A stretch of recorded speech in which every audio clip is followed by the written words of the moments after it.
In this video, I'm going over the 5 key steps that I took to move out of the US in 6 months. I've had it in my heart to move out of the US for a very long time, maybe even since forever. Especially once I started traveling, I would wonder, what's the version of me like that lives here? Like, what's my morning routine?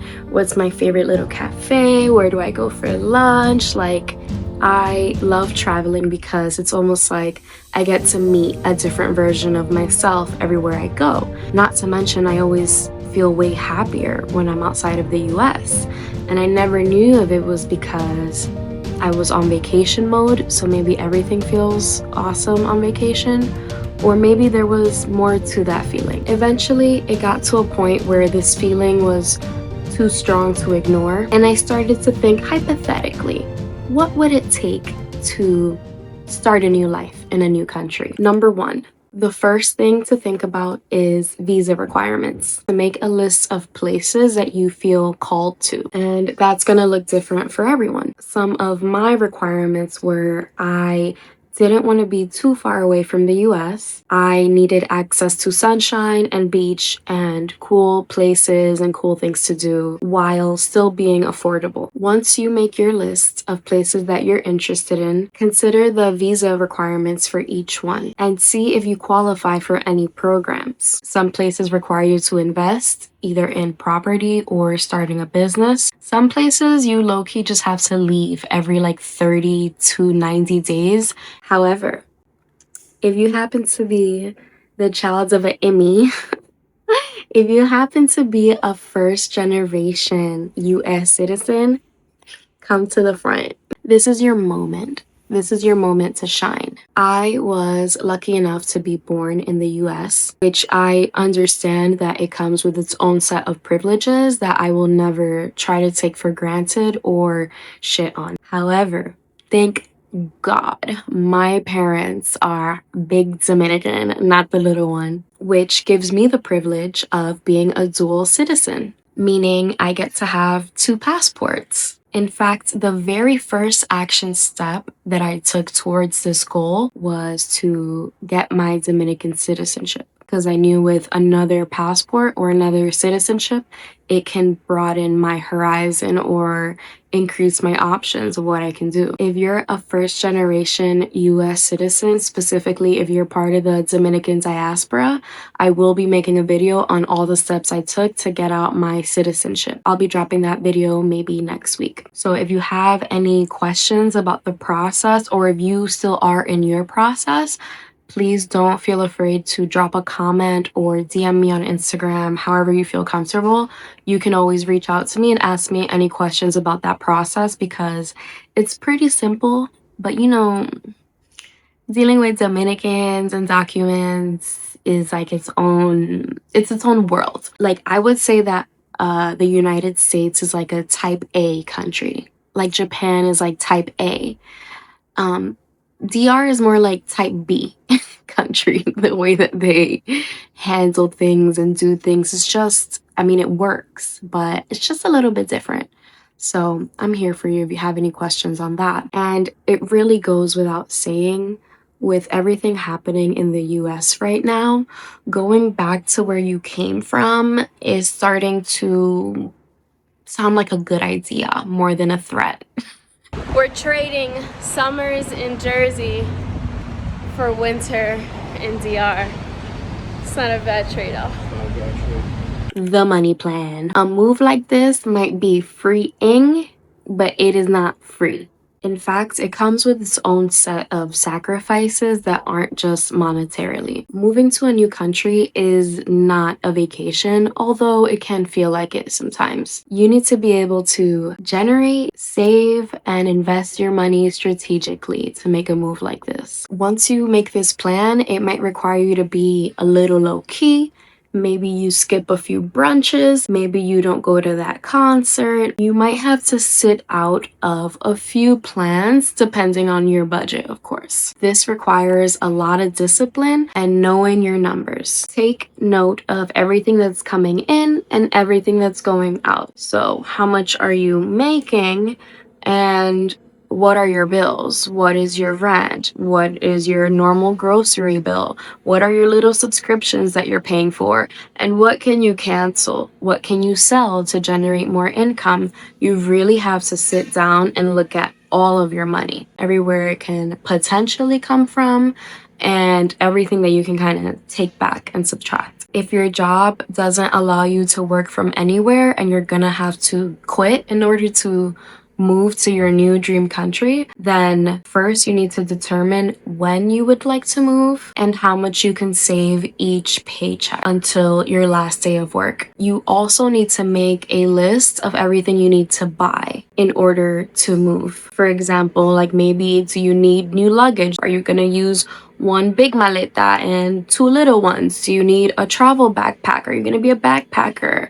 You have to decide what's best for you, and then you have to invest your money in that. Some things you may need to buy are things like your flights. Yes, you are going on a one-way flight, but sometimes the airports like to see that you have a return flight. Even if you don't come back on that flight, you may still need to buy like a cheap return flight back to the US so that, they can see that you're coming back, even if you don't. You may need to consider vet visits if you have a pet, or medications, or your own doctor visits. And you need to consider buying your accommodations for wherever you plan to land. The best thing to do when creating your money plan is to give yourself a timeline. Give yourself due dates to buy each thing that you need in advance. That way, not everything is one big giant expense, like all on the same day. For us, we got serious about our decision to leave the United States by February 2025. That's when we were like,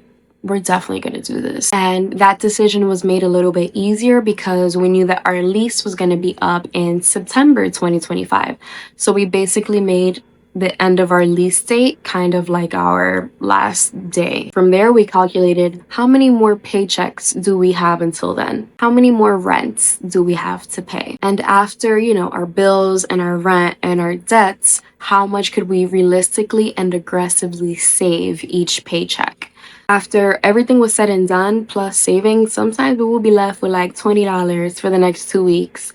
But you know what? I was like, my future self will be grateful for this moment. And it's like, all of my needs are met. Once you have your food and your rent figured out and your bills figured out, I don't need to go I don't need to go outside.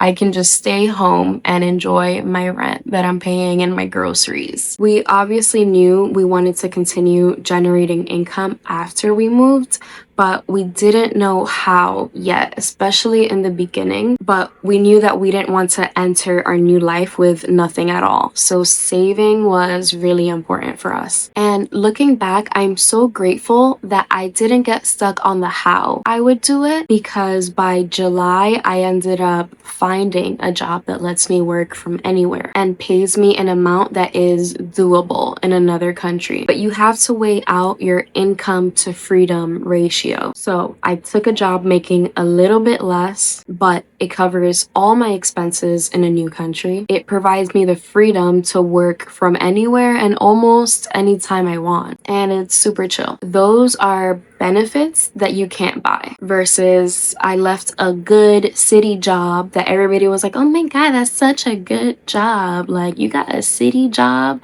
Like, I'm sure that that is someone's dream job and someone's dream life, and it works for them, but it just didn't work for me and what I want for myself. So it's like, that's the part of the plan where you can't really like listen to other people's opinions on how your life looks to them.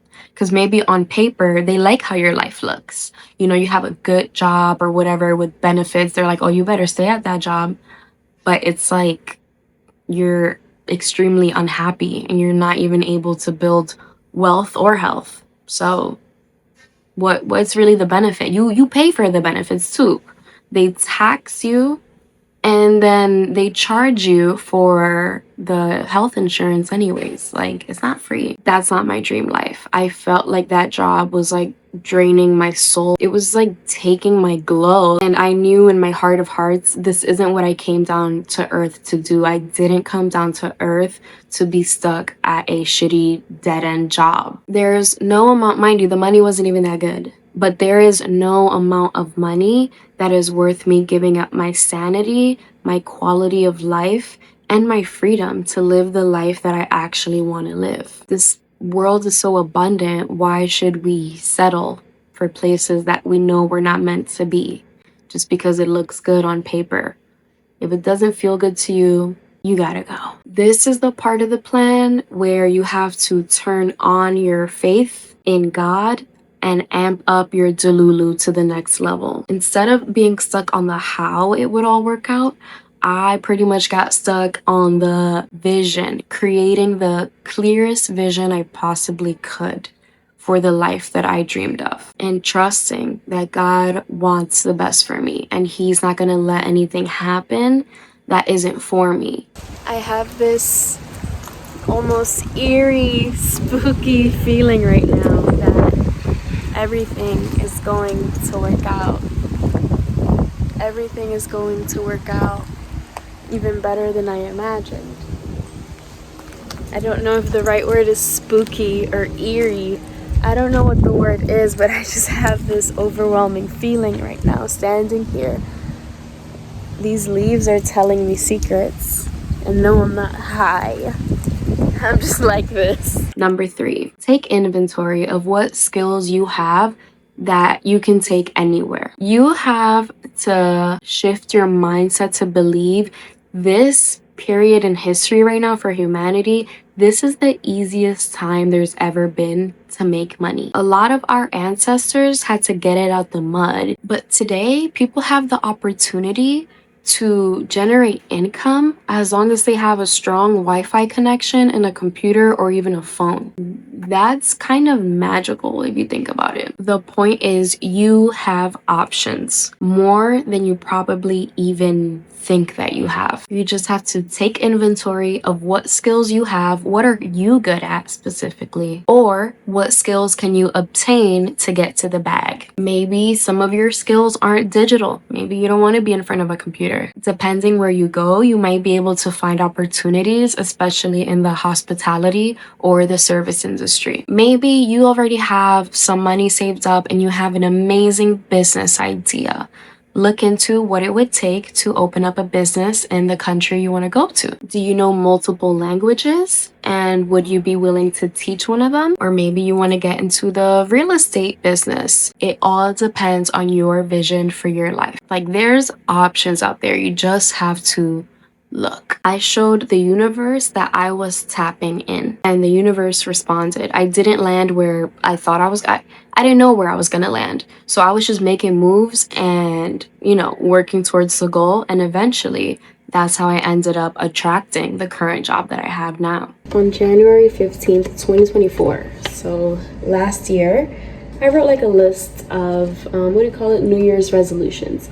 I didn't do like half of the things on here.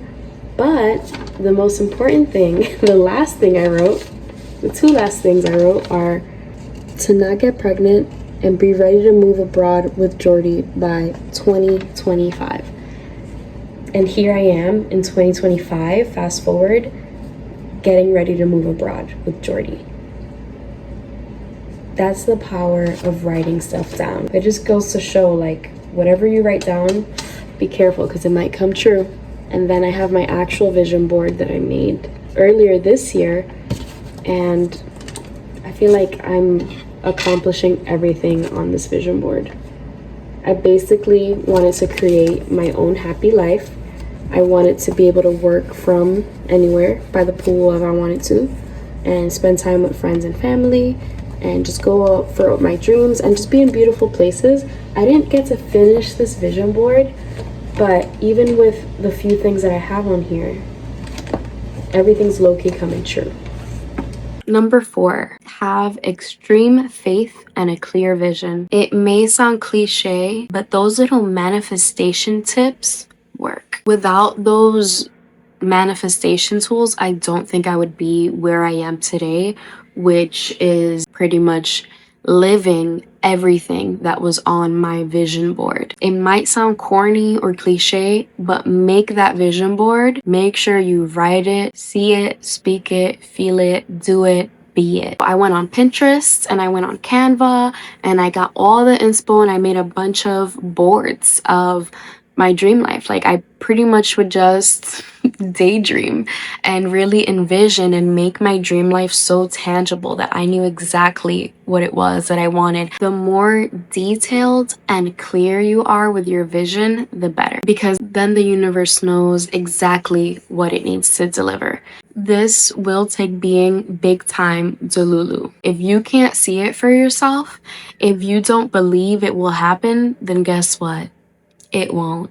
Also, make sure to keep your plans private. I mean, maybe you have like people in your life that you really trust and you trust them with your vision and you know that they got your back.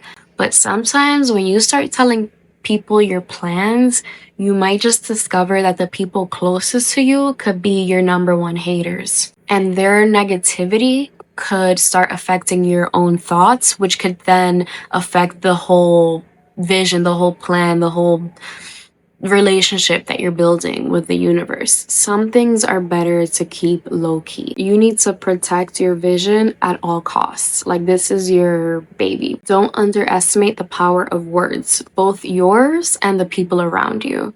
And don't take that gift for granted. Number 5, wherever you go, there you are. If you're a negative, miserable person with bad money habits and stank breath and insecurities, those things will follow you everywhere you go. However, if you're solution oriented, you notice the beauty in the little things, you're grateful, you have good spending habits, you have a big butt and an even bigger heart, all of those things will follow you everywhere you go. Basically, the point I'm trying to make is that no matter where you go, you can't run from yourself, especially if you have internal work to do, which most of us do. I don't know if there's ever an arrival point to like doing the work, but throughout this journey, get ready to do the work. The best way to change your life is to realize that it's kind of like an algorithm. What you put in, what you consume is what you get out. Just like the same way if you eat, really bad food and that's what you consume, that's what will come out of you later on. Everything works the same. The point is that you have to start finding the joy wherever you are in life. Life is an algorithm, and you have to start aligning with the one in your dream life. The habits you build and your mindset will follow you no matter what country you're in. So start building habits that align with that version of yourself that you want to be no matter where you are. So when you step into that new life, you're ready, you can handle it, and you attract it effortlessly. This journey of moving to a new country first starts with the journey within. It takes a lot of faith and trust that God has your best interests at heart. He won't let something work out for you that isn't for you. This journey took my relationship with God to a new level of love and trust, and there's no turning back. I now know what a clear vision, pure heart, hard work, full faith can get me in life. God wants you to experience that beautiful, joyful, magical life as much as you do. But you have to see it, you have to choose it, and you have to go for it. And remember, wherever you go, there you are. So the person you want to meet wherever you go, you kind of want that person to be awesome. So start tapping into that. If you got through this whole video, thanks for watching. Until next time, ciao Bella. I'm probably gonna go to the pool now. Bye.